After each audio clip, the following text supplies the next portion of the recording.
Bonjour. Dans un cadre économique en perpétuelle évolution, une préoccupation importante des entreprises est de s'assurer que leurs collaborateurs ont en permanence les bonnes compétences pour pouvoir accompagner leur stratégie.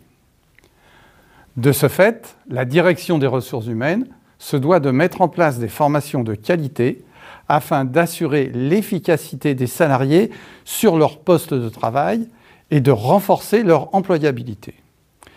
Nous allons parcourir les différents aspects de la formation professionnelle, son cadre légal, son financement et les différentes techniques pour que cette formation professionnelle serve, au travers du développement des compétences, la stratégie de l'entreprise.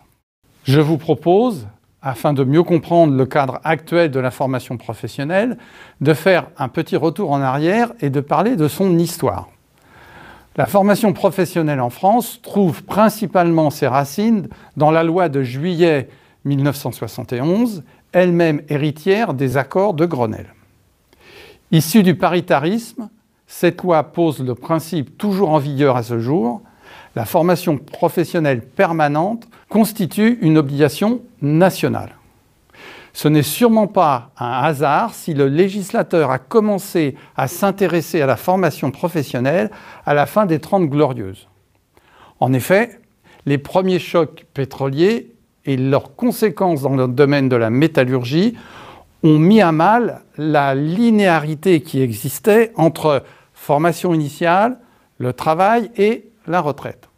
De ce fait, il devenait absolument indispensable de travailler sur le développement des connaissances des salariés, et ce, tout au long de leur vie professionnelle, afin qu'ils puissent faire face aux différentes ruptures qui sont maintenant inhérentes au parcours professionnel de chacun. L'étape suivante dans la mise en place du cadre légal actuellement en vigueur est la loi de modernisation sociale du 17 janvier 2002. Elle introduit alors la validation des acquis de l'expérience, la VAE.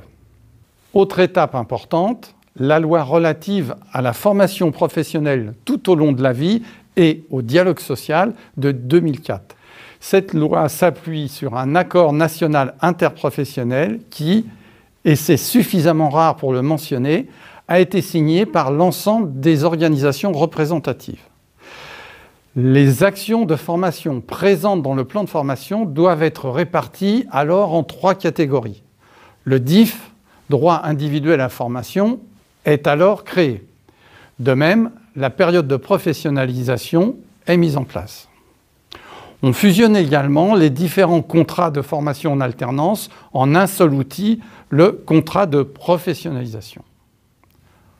En 2009, un certain nombre de précisions sont apportées au cadre mis en place en 2004. La portabilité du DIF est précisée, le Fonds paritaire de sécurisation des parcours professionnels, FPSPP, est mis en place, les circuits financiers sont rendus plus transparents par une réforme des OPCA. Le nombre de catégories du plan de formation est également ramené à 2.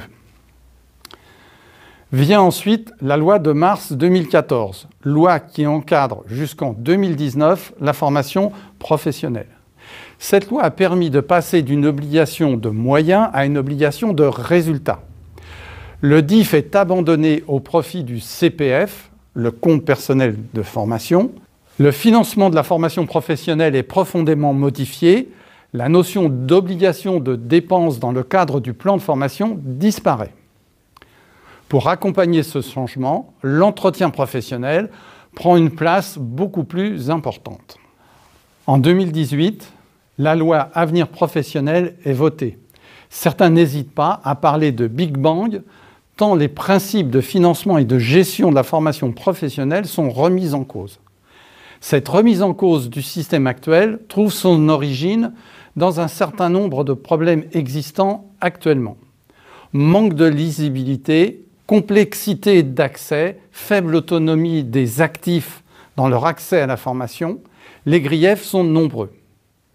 Un exemple d'incohérence, le taux moyen de prise en charge d'une heure de CPF par les OPCA est de 37,08 €, alors qu'il n'est que de 9 € pour les demandeurs d'emploi. C'est la population qui, normalement, en a le plus besoin. Cette loi Avenir professionnel va donc remettre en cause un certain nombre de principes. En particulier, les OPCA ne sont plus les collecteurs des fonds de la formation professionnelle. Ils deviennent opérateurs de compétences. Ils vont gérer le financement des plans de formation pour les PME, ainsi que le financement de l'alternance, contrat de professionnalisation et contrat d'apprentissage. France Compétences est créée et chargée de la gouvernance de la formation professionnelle. Les URSSAF vont devenir les collecteurs des fonds de la formation professionnelle. Le CPF va être monétarisé. Les actifs vont avoir une cagnotte en euros plutôt qu'un nombre d'heures de formation. Un tel bouleversement ne se fera pas du jour au lendemain. À l'heure où cette vidéo est tournée, un planning sur 3 ans est d'ores et déjà imaginé.